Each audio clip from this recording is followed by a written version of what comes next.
A little bit longer intro, but methodology, results, discussion, and then I want to leave you guys with practical applications. So we're going to dive right in here with the intro. So the relationship, force-velocity relationship. This is how the project started. We had to pivot a little bit, but the relationship between force and velocity. Inverse relationship, which is highly linear during multi-joint movements. You can see this figure right here, the relationship, the curve right here. You guys probably can't see that as well on the video, but it's hyperbolic. So that would symbolize a unilateral movement, but the relationship with a multi-joint movement between force and velocity is highly linear relationship. And that gets us into force velocity profiling, okay? So force velocity profiling, the performance of a ballistic movement against various loads along that force velocity spectrum, okay?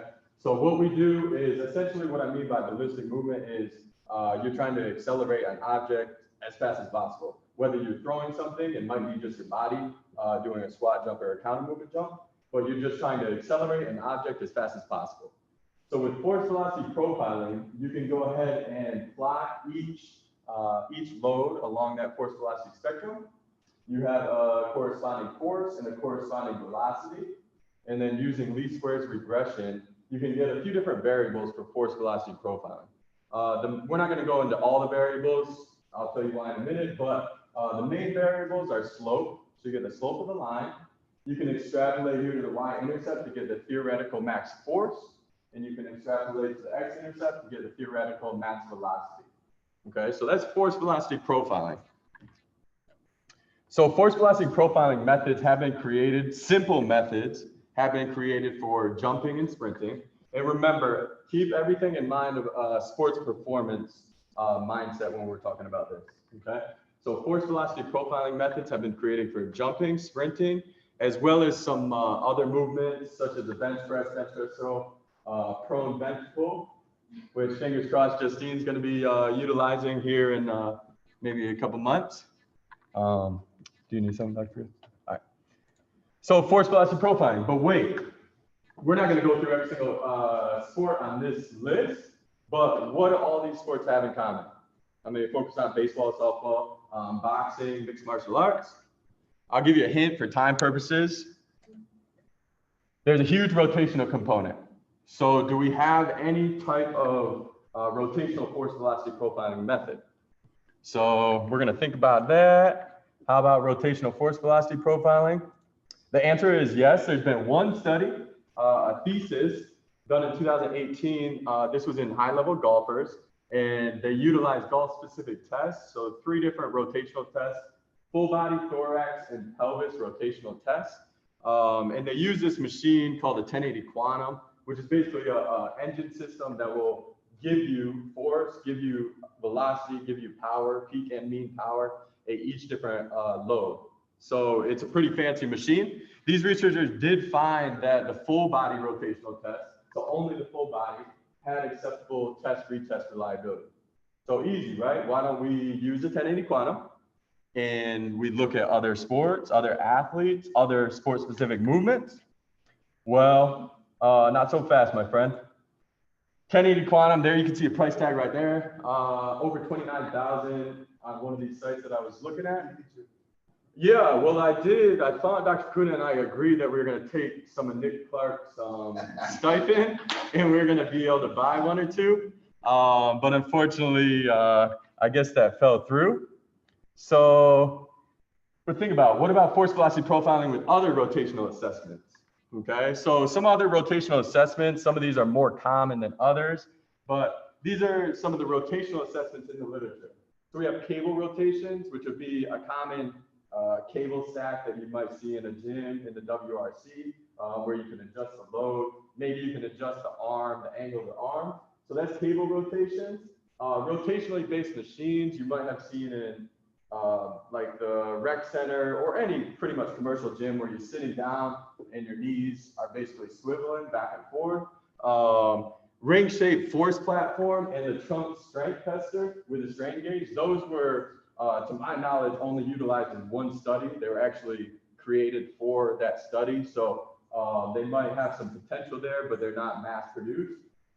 And then by far, the one that's utilized the most is different types of rotational medicine ball throws.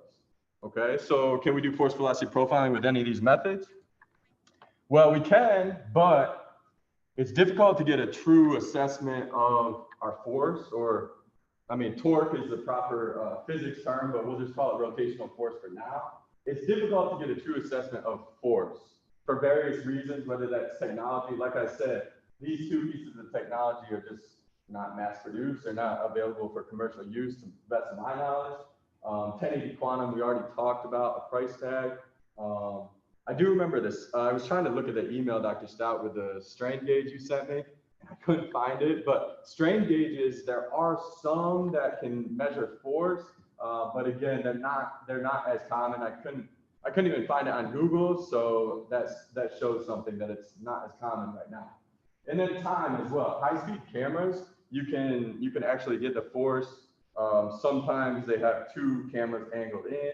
Sometimes they have a camera from top down, which Dr. Kuda and I talked about, but one of those things that it's very time intensive. And then obviously we can't really set up really expensive cameras out in the field in a batting cage because you have conditions, all that stuff. So what can we do? It's sort of force velocity profiling is a little difficult from a rotational standpoint as of right now. So how about we look at the relationship between load and velocity instead? So there's also a linear relationship between load and velocity. So as there is a linear relationship between force and velocity, there's a linear relationship between load and velocity as well. Okay, so maybe rather than assess force in relation to velocity, we just assess load in relation to velocity. Okay. And that leads us again to load velocity profiling. It's going to look very similar to force velocity profiling. It's just a bit more simple because instead of actually measuring the force, all we do is we pick different loads along that load velocity spectrum. We plot the loads. It doesn't really matter what axis, but right here we plot the load and the corresponding velocity for each load. Then we can use a simple linear regression to get the slope of the line, extrapolate to the y-intercept to get the theoretical max load, extrapolate to x-intercept, theoretical max velocity. Okay, so very similar to force velocity profiling, just a bit more simple. Load velocity profiling has primarily been used in the literature to estimate 1 rep max. So they perform various loads along that load velocity spectrum. They extrapolate to that y-intercept to get that theoretical max load is theoretically a 1 rep max. So it's primarily been used as an estimation of 1 rep max.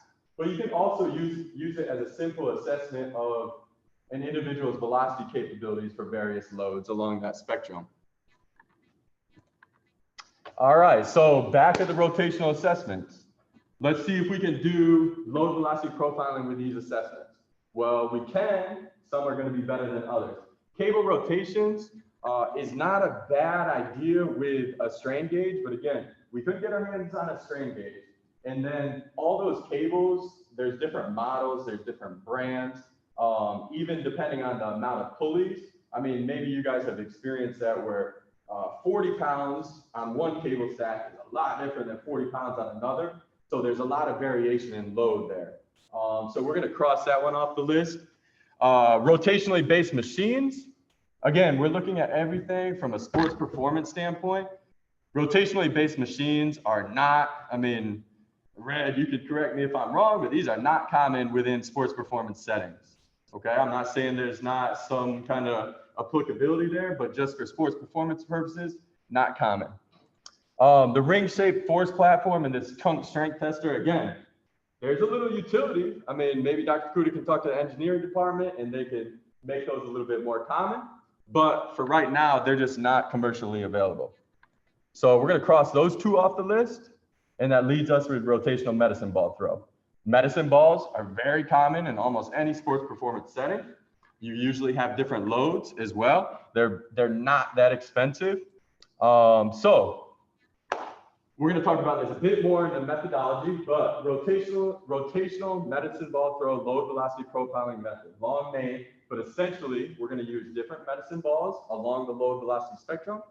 We're going to have the individuals throw them with max velocity, and we're going to record the velocity at each load. Okay, and this has potential utility in rotational athletes of all backgrounds. We can even use it in athletes that aren't specifically from rotationally based sports, but we were sort of looking at it from rotationally based athletes, okay? But one issue down here, Schofield said that there needs to be a primary task of interest for all physical assessment. I know. So for softball athletes, the primary task of interest related to offensive performance is the bat swing. So can we do low velocity profiling with a bat swing? Well, the answer is yes. Essentially what we can do is we can swing different bats or different bat loads along the load velocity spectrum, and we're swinging with max velocity to get some kind of load velocity profiling variable. So obviously this is sport specific, so you're not going to have a golfer do a bat swing test, but for baseball and softball athletes specifically, it's very, very highly relevant to offensive performance. Okay. Why does this even matter? You might be asking yourself. Really, there's only one study that's looked at any measure of neuromuscular output in relation to batting performance in softball athletes. Okay.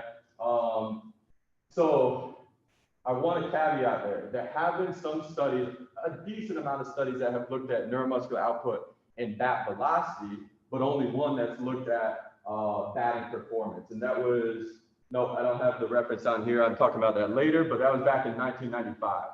Okay. So if a relationship is found, maybe there's a high correlation between one of our variables, our load velocity profiling variables, and batting performance. Well, if that's the case, and we have enough sample size, then maybe we can start training specifically our softball athletes to improve that specific variable. Okay. In underload, overload training, we're going to go into it a little bit more later, but that's utilized in the form of Soviet Union. Essentially, what that means is if you're a more force dominant athlete, so you can move those heavier loads with a little bit better velocity, but you need to improve that velocity end, you might use a little bit more underload training. So maybe a bat that's a little bit lighter than your typical bat, and vice versa. Okay.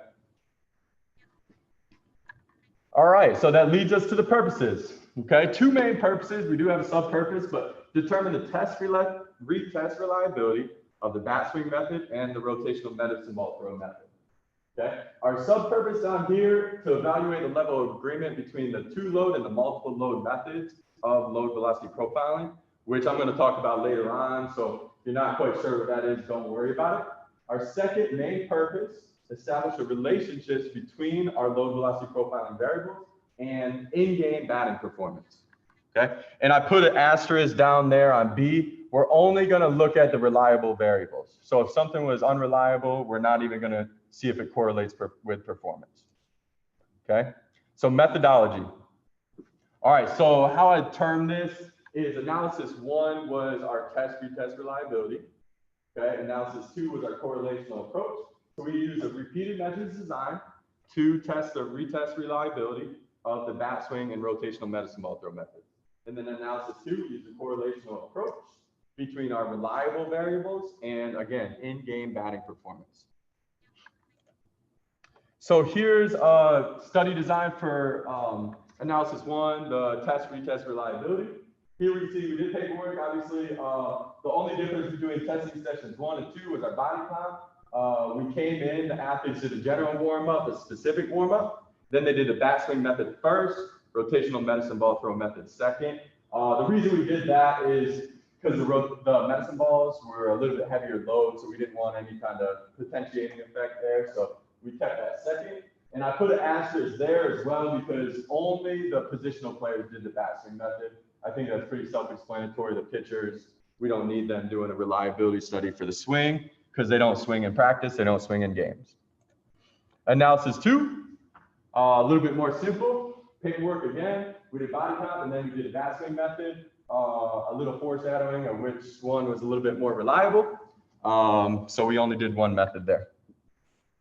And here's a timeline just to give you guys a sort of idea. Analysis 1, the reliability part, took from February all the way until April. So it took quite a while to get our sample size up enough. Still a little bit lower than we'd like, but it took a few months, and that's just the nature of the beast when it comes to testing collegiate athletes, especially, remember, softball, we were in season. But essentially what we did is we finished that, we had to have a quick turnaround, and then we performed essentially one day of our correlational approach. And thankfully, everything went through. We sort of came through in crunch time, and we got it done. So our participants, current female Division I softball players here at UCF, between the ages of 18 and 35, free from any injuries, recent injuries. Okay, here's our reliability part. We had 11 participants, 3 were pitchers, 8 were positional players. What I mean by positional is essentially, well, everything except pitcher, but first, second, third baseman, shortstop, catcher, outfield, or utility, which is just, they can play multiple positions. Okay. Analysis 2 also happened to have 11 participants. Some of them were the same from our reliability. Some of them were not. It just is coincidence that they were both 11 participants. But they were all, remember, positional players because we only did the bat swing method. Okay. Anthros and body comp. So we did body comp with the in-body. Okay. The general warm-up. I want to put a little caveat here. This was actually utilized as a recovery day. So most of those testing sessions were on a Monday after they had just played a weekend series. Sometimes they had traveled away to a different state. Sometimes they were home. But this was a recovery day after, again, their road trip or home series. Okay. So they came in and they did foam rolling, primarily focused on the lower body. They also did stretching, again, primarily focused on the lower body. And then they used the Dynavision for visuomotor training. Okay, they did 60 seconds, as many as possible. And now, I didn't adjust any of this. This is because I mean, essentially, we knew the nature of the beast, that we wanted to work with high-level softball players. So us going in there, I wasn't going to try and say, well, no, I don't want to do any stretching before we do this or foam rolling. That's what it was. In order to get this study done, it's not perfect, but this was their general warm-up. Okay. Specific warm-up, then they came out to me. I was in the batting cage or outside. They did 3 sub-max bat swings, 3 sub-max rotational medicine ball throws for our reliability at about 75 to 95% intensity, just warming up. Rotational medicine ball throws were only on their swing side or the throw side. So if I'm swinging from the left side of the plate, so this is how I hit, I'm only doing rotational medicine ball throw from that side as well. Okay. Analysis 2, all we did for the specific warm-up was those bat swings. We got rid of the rotational medicine ball throw. So the specific method for rotational medicine ball throws, here you can see the 5 different loads. You know, since I guess we're in America, good or bad, I'm going to go through in pounds. So we had 6, 8, 10, 12, and 16 pounds. That's what those kgs correlate to. So 6, 8, 10, 12, 16. That was mostly a convenience because those were the medicine balls that Red could give us. So that's sort of how we decided on those. 20 seconds of rest between, we had 3 throws with each load. So 20 seconds of rest between each throw. And then between each load, we had 2 minutes of rest. And the testing order was randomized. Okay. And how we measured velocity, it was actually forearm velocity. So we're going to get into that later. It wasn't medicine ball velocity. It was forearm velocity. But we used the IMU, inertial measurement unit, the push band. You guys have used those attached to their back forearm. They just have a sleeve on. I'm going to show you a picture here. It's a little bit easier. So here you can see the starting position. We required them to maintain that starting position, so that coiling position for about 2 seconds. So 1, 2, and then they try to throw as hard as possible. We used more of a rotational hitter's throw that's been utilized in the literature, where they could use their batting stance and their sort of batting step to perform this throw, because that's what they were most comfortable with. So you can see here, she actually stepped to that foot and then she pivoted on that back foot. But essentially what she's trying to do is throw that medicine ball on a straight line, straight trajectory to a wall. You can sort of just barely see the wall. It was essentially the dugout about 15 feet away. Here you can see that push band attached to her back form. which measured forearm velocity. So that was a rotational medicine ball throw method. And then we use the bat swing method, which these loads, so that 0.65 kg, that corresponds to a standard softball bat, so 22-ounce bat. And then we just purchased on Amazon a set of 4 essentially bat jackets, bat sleeves, or donuts that it just slides on the bat in the same spot every single time.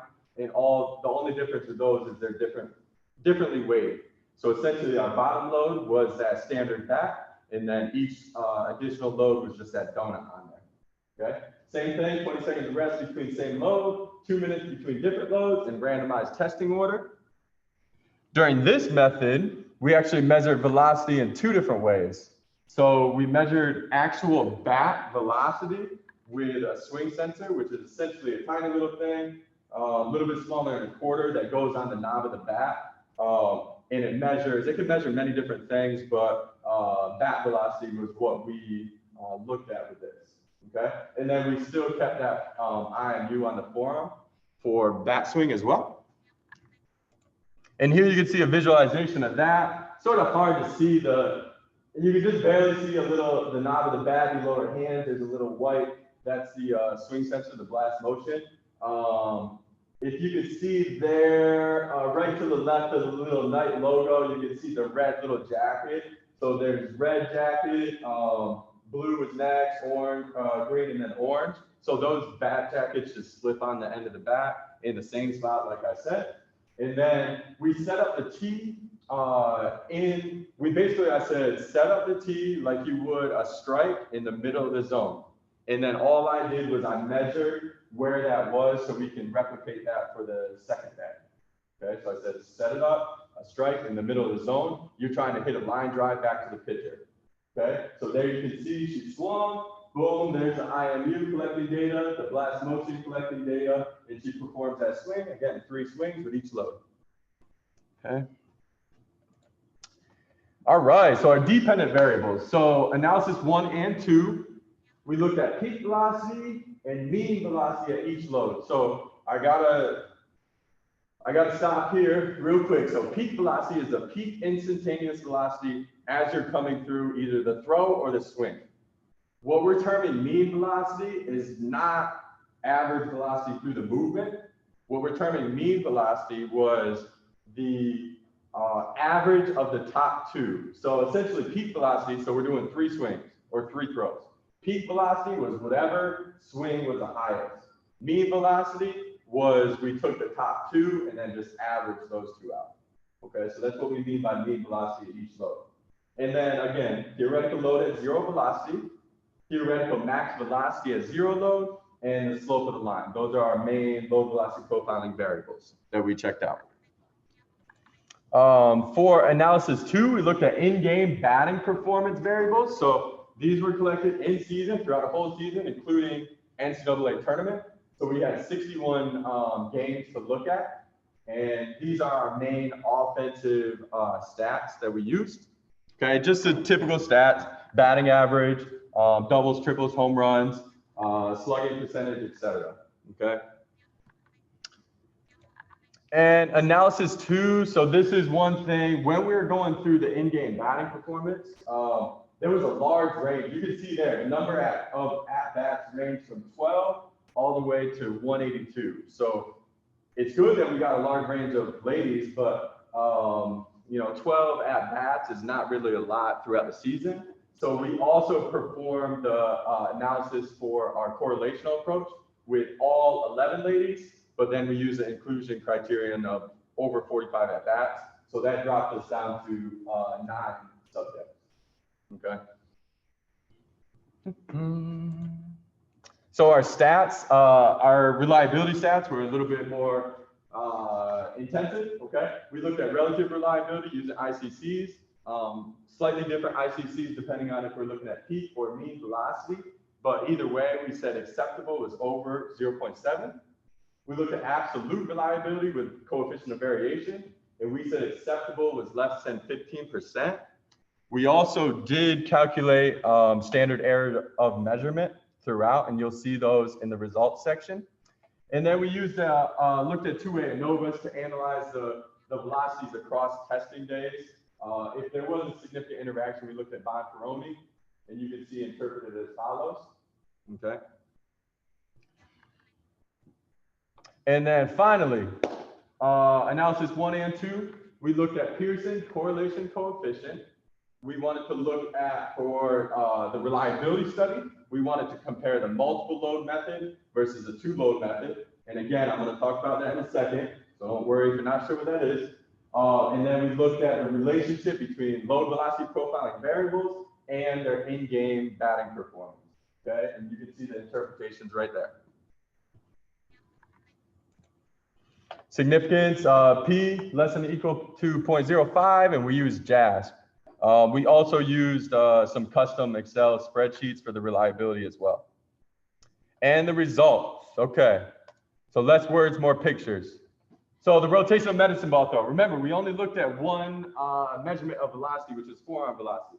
What we found here, using peak and mean velocity, the lowest load, that 2.72 load, was the only one that had acceptable retest reliability.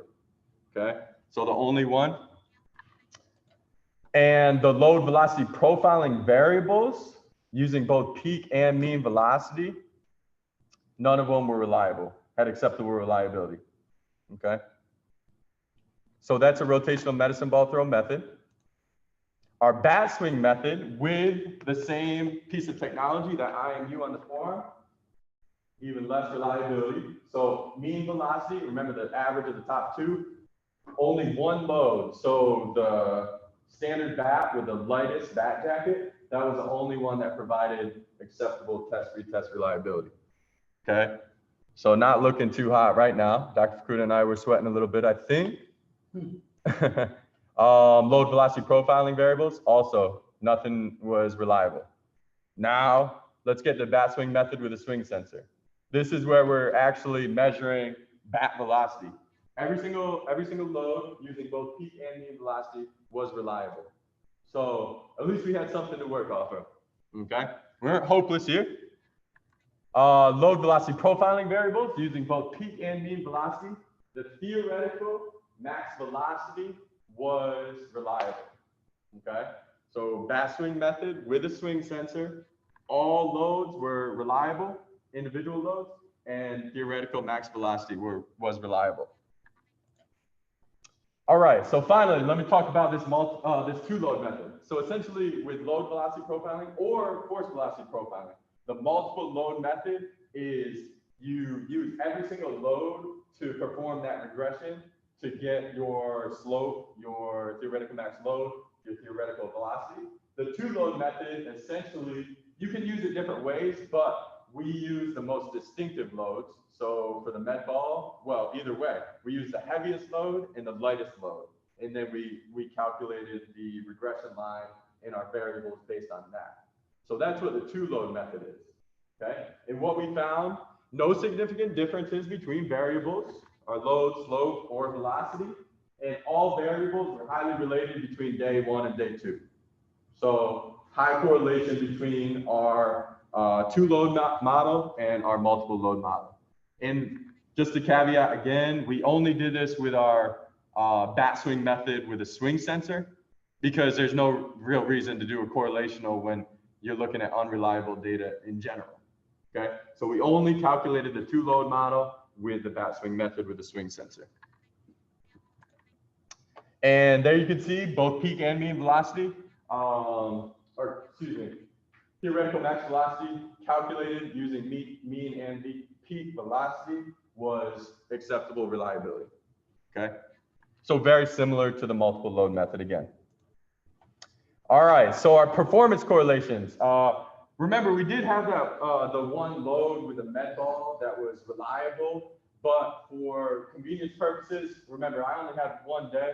We only had one day when we were calculating our performance correlations or testing our performance correlations. So we actually didn't do the med ball throw at all. So you might be thinking, where is that? We didn't do that at all. So we only did the bat swing method. Since we did find the one acceptable reliability with the IMU, we did do a correlational approach to that, but we found no significant relationships with that IMU on the forearm.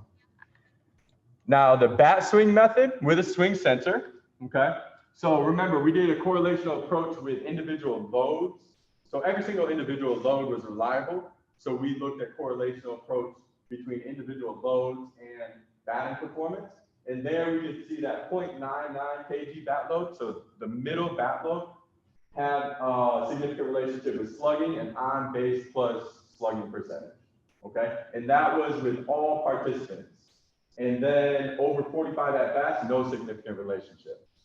Okay, so in all participants, significant. Using peak velocity, not mean velocity, over 45, no significant relationships.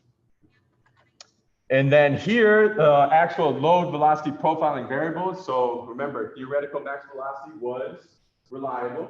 So we looked at that with a correlational approach. You can see there, calculated using peak velocity, so that top velocity for each load, and calculated theoretical max velocity, we found significant relationship, doubles RBI total basis, nothing with mean velocity.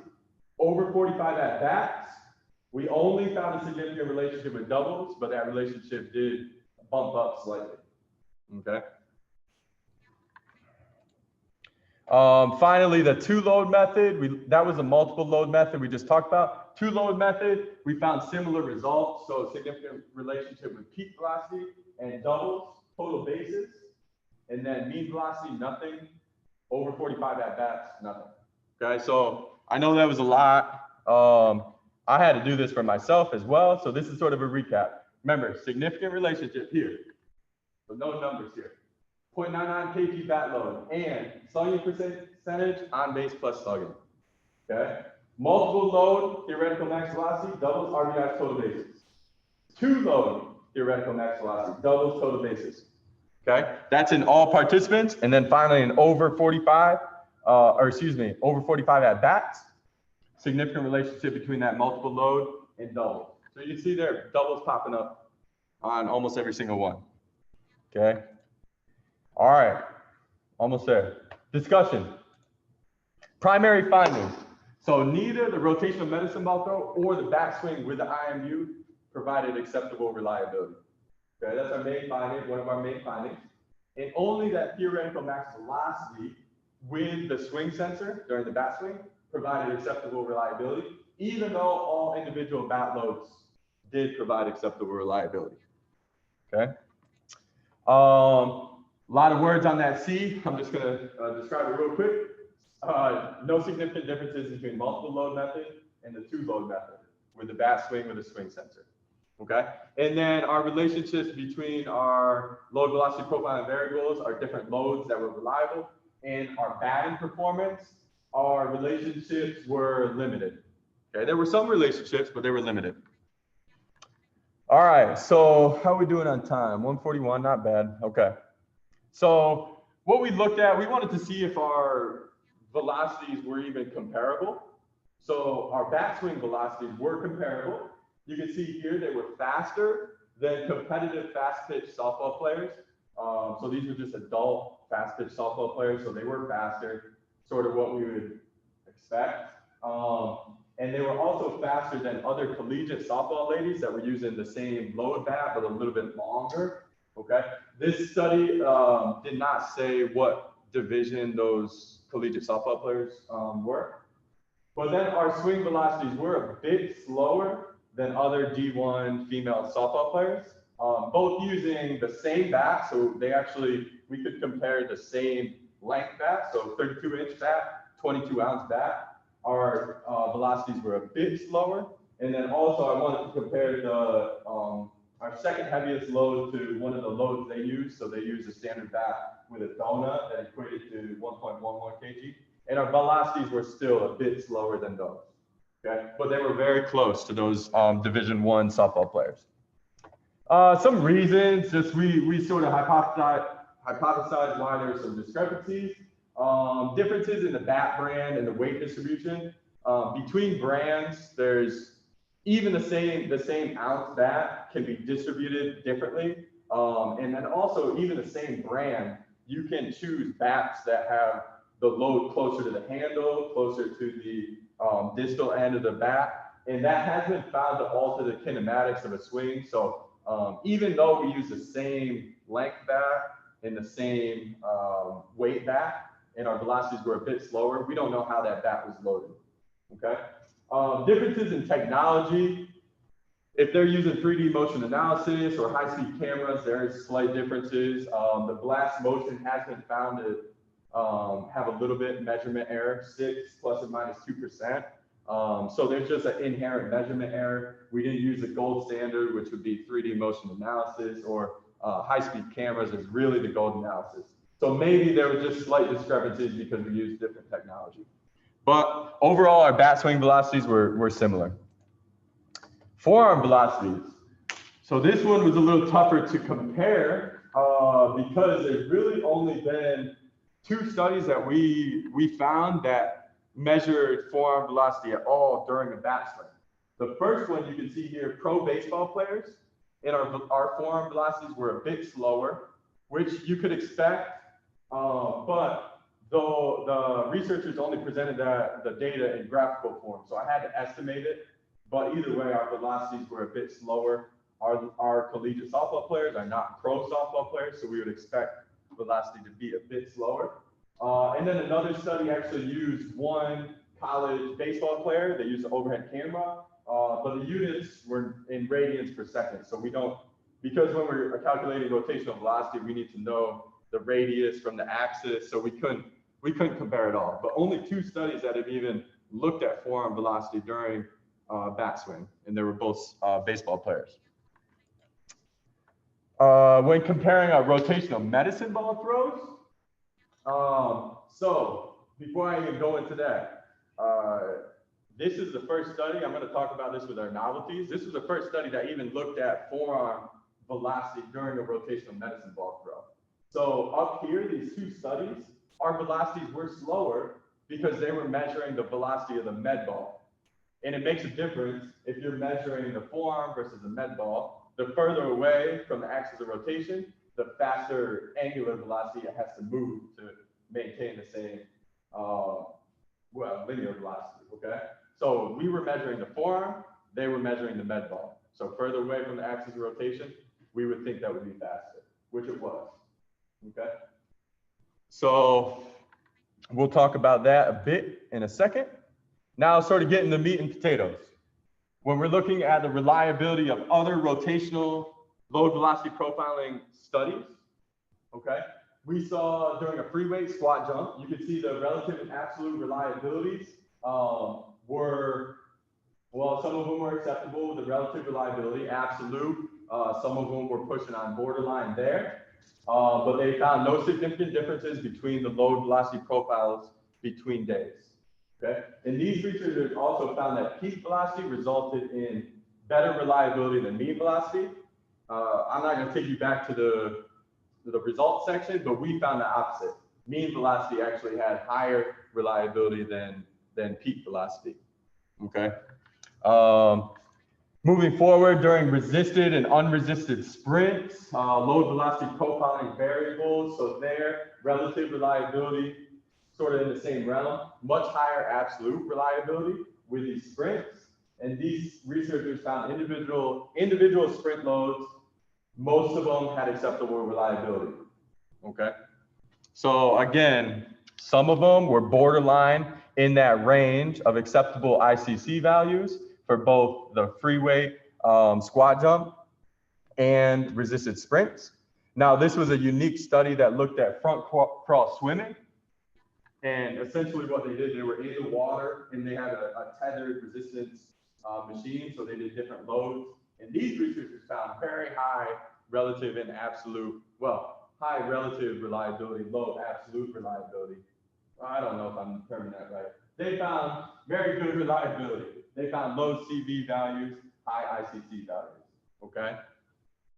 So finally, some traditional resistance training movements. In the back squat, researchers have found unacceptable reliability and acceptable reliability. So same movement, but some researchers found one thing, some researchers found another, but there was acceptable reliability in the deadlift and the power clean. So essentially what this means, or what we sort of theorize, there's not really a consensus in the literature as far as these movements provide acceptable reliability, these don't. We found some movements go back and forth, some movements are very reliable, some movements not so much. So there's not really consensus. Another thing that I did point out was that we found that only that theoretical max velocity had acceptable reliability, which was unique because most of these studies, the load velocity profiling variables, so slope, velocity, and load, they all pretty much had similar reliability values. Whereas we found only one had acceptable reliability. The other ones, especially load, were not even close to being acceptable. Why that is here, just so you can visualize, that top is our peak velocity, bottom is mean velocity, left is our day 1 values, right is our day 2 values, and these are just individual participants.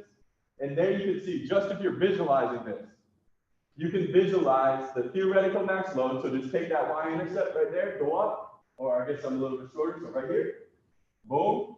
Look at the spectrum there versus the spectrum of values down here. So the spectrum of values for the theoretical load was much, much greater. One of the reasons that might be is because of our loads. If we're looking at our loads, remember the bottom load was 0.65, our top load was 1.27, I believe. So we're looking at a spectrum, sort of hard about the camera getting me off. We're looking at a spectrum right here. So we're much closer to that y-intercept than we are to the x-intercept. So bigger spectrum of theoretical max loads, lower spectrum or slimmer spectrum of theoretical velocity. So maybe that's why we only found one variable to have acceptable reliability. So thanks, Dr. Purdue, for providing those. I do like these graphs. All right, multiple versus 2 load model, real simple. Pretty much every single study out there that measures or calculates the 2 load model using the most distinctive loads, so the heaviest load and the lightest load, they find agreement between the 2 load and the multiple load method. So our results are in agreement with pretty much everything out there. If you use some of the middle loads, there's not acceptable, or there's not correlation between the 2. Okay, you find some significant differences. But the most distinctive loads, we're good. Just looking at, remember, we found acceptable reliability for the most part with our bat swing and the swing sensor, not with our bat swing method with the IMU. So one of the main reasons we hypothesize this is the case, if you ever use the push software, they did have a free motion exercise. So essentially you select your exercise and then select your load. They did have a free motion, but they had to take that back and they're going through their software with that. So essentially during the bat swing method, I selected the rotational medicine ball throw as their movement. So you gotta imagine there's some kind of algorithm in the software that calculates velocity. So I essentially chose the wrong exercise. I chose what was best, but I chose the wrong exercise. So you gotta imagine that did affect reliability and velocity measurements to some degree, okay? So that was with the bat swing method. Rotational medicine ball throw method, I put lack of verbal reinforcement because again, we were doing the hitter's throw. So I said, listen, imagine this as you're performing a swing, but I don't know each individual participant's swing style, and I didn't want to mess around with that. There were no coaches involved, so I didn't want to give any verbal technique coaching cues without knowing what the coaches actually wanted. So especially during in-season. So I didn't give them any verbal reinforcement. I just said, here, this is how you perform it, throw it as hard as possible. Okay. And then the selection of loads as well. We just, again, convenience sample. The 16-pound load seemed to be pretty heavy for some of the ladies to throw. But that's just me using sort of my coaching eye, but that may have affected reliability as well. Okay. And some performance correlations, you know, maybe some of the reasons why we did find or didn't find performance correlation. As any of you guys may know, when it comes to batting performance or even think in your head, there's so much more that goes into batting than just neuromuscular output. You don't have to just produce high bat velocity. There's so much. There's situational awareness. You can see there coping strategies and trait anxiety. Are you up to bat with a person on third and you're down by 2 runs at the bottom of the 7th? Or is it the top of the first and 0-0 game? Are you playing against Florida State or one of the other teams that went far and made it to the national championship? Are you playing against bottom of the barrel team in the American Conference? So it makes a difference who you're playing against as well. And then obviously pitch type, location, that has been found to alter the swing. So there's a lot that goes into batting performance. This is only one small sliver of that, okay? And furthermore, looking at some other literature that has analyzed sort of bat velocity and different measures of neuromuscular output, you can see there, the first study in Division I softball players, these researchers found no significant correlations with lower body power, lower body strength, or upper body strength and bat velocity. So again, bat velocity, just because you have high bat velocity doesn't mean you're going to have a high batting average, but we just wanted to utilize an actual study that looked at Division I softball players. No significant relationships. Now, we did find, this is the study I was talking about earlier, the significant relationship between peak power and actual batting average in, but this is in slow pitch softball athletes. So, you know, not the same population, and this was using a Wingate anaerobic test. And then furthermore, one other study, again, not using softball players, not using our population, but I just want to throw this in there. There was a significant relationship, a pretty high R value between torso rotational strength and bat velocity in high school baseball players. So they actually use the rotational tester where you sit down, boom, and you just measure your rotational strength. So there was a significant relationship there. So sort of how I'm processing things is maybe there is some kind of rotational strength that's needed and rotational power that's needed during the backswing to have successful performance, okay? All right, so the novelties of this study, as I said, well, I'll start off with the first one, the reliability of two rotational low velocity profiling methods using simple and inexpensive pieces of technology. That's something new that's never been done before, okay? Also, the assessment of forearm velocities during a rotational medicine ball throw. To our knowledge, that's never been done before, okay? And then specific to our population, the assessment of forearm velocities during a swing. They have, like I said, they have looked at forearm velocities during a baseball swing, but not during a softball swing. Slight differences there, okay? And conclusions, okay? There appears to be a high degree of variability in low velocity profiling, but we're not sure, as I said before, is this specific to certain movements? Are certain movements just inherently unreliable? Or maybe the methods that we use need to be refined. And we can refine these, maybe we need to utilize different loads, different technologies as well, or pieces of technology, I should say. So that's one of our main conclusions. Another main conclusion, practitioners can use that two-load method, especially with that bat swing method with the swing sensor. That two-load method is reliable. It's comparable to our multiple load method. All right, finally, some limitations here. We did have small sample size, especially when it comes to correlations. We would love to have the whole team, but again, situation, that's all we can do. And another thing with our sample size, I did want to look at different correlations with those ladies that had higher or more at bats, but once we start decreasing that sample size even more, it gets a little tricky, okay? Data collection during the competitive season, fatigue is always going to be an issue, especially, like I said, they were coming off weekend series, whether home or away. Sometimes the ladies would come in and they would verbally tell me they're tired. I didn't want my sample size to go down even more, so I just say, all right, let's muster as much as you got. Okay, so fatigue has to play an issue. And then focus elsewhere. If any of you guys have played athletics at somewhat of a competitive level, you know, especially during the season, I'm probably the lowest priority there. So I'm very grateful that they even participated at all, but especially they have academics to worry about, so study hall, obviously performance, everything related to that. It would have been nice to do some familiarization sessions, especially with those heavier loads, heavier medicine ball throw loads, and the heavier loads for the bat swing. Another limitation, we didn't use an underload bat. So remember, our lightest bat, our lowest load bat was a standard bat. So it would have been nice to use an underload bat to get a true sort of load velocity spectrum. But the issue with that is they showed me some of their underload bats and they were different sizes and they were weighted differently.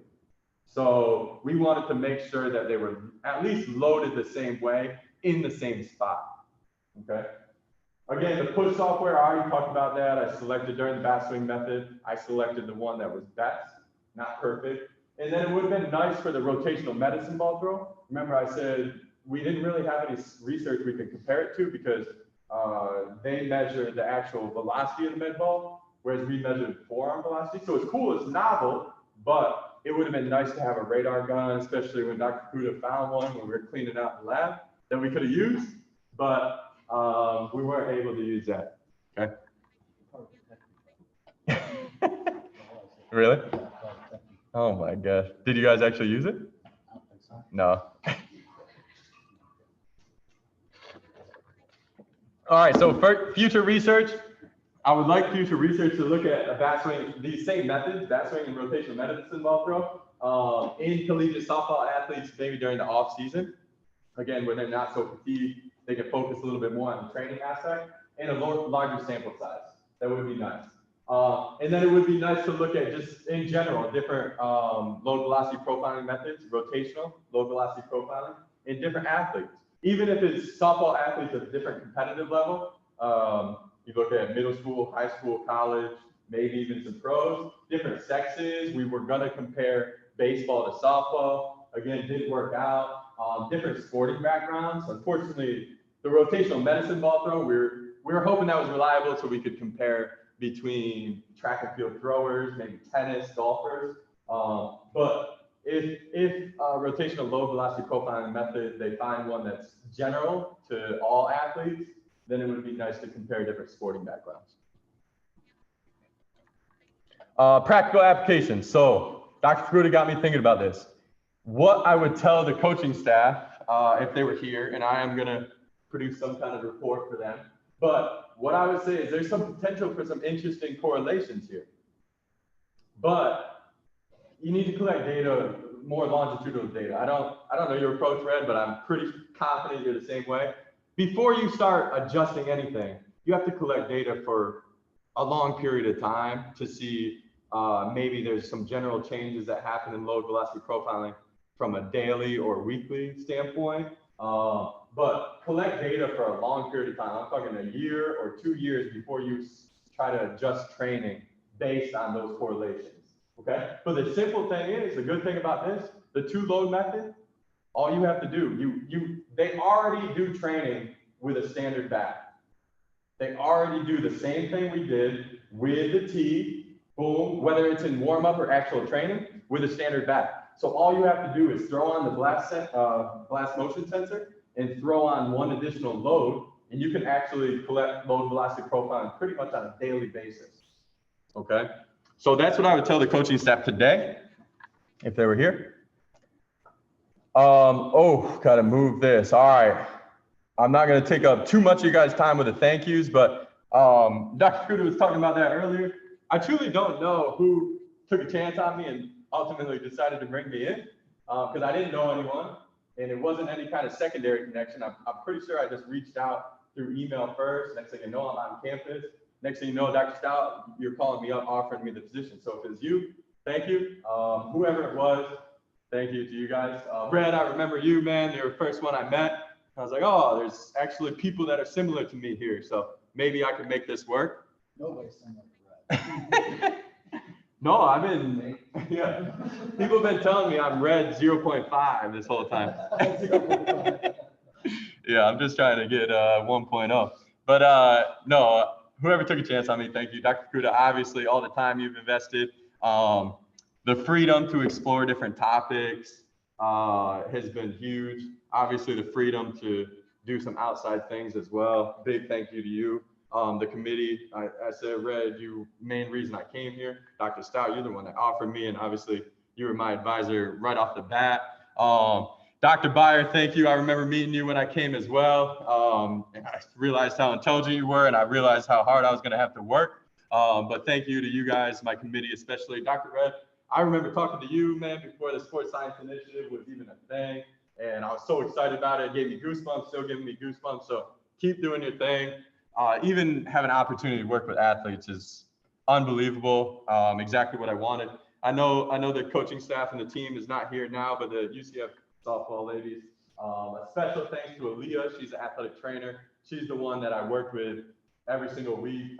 She was the only one that was there. She's the one that contacted me. So big thank you to her. Obviously, the Institute of Exercise Physiology and Rehab Sciences members. I know sometimes you guys, I'm a little loud. I have to whistle maybe from time to time walking through. So thanks for putting up with me. Special shout out, obviously, to my cohort, Erica, Nick, Debo. Making things fun, having some lunches from time to time.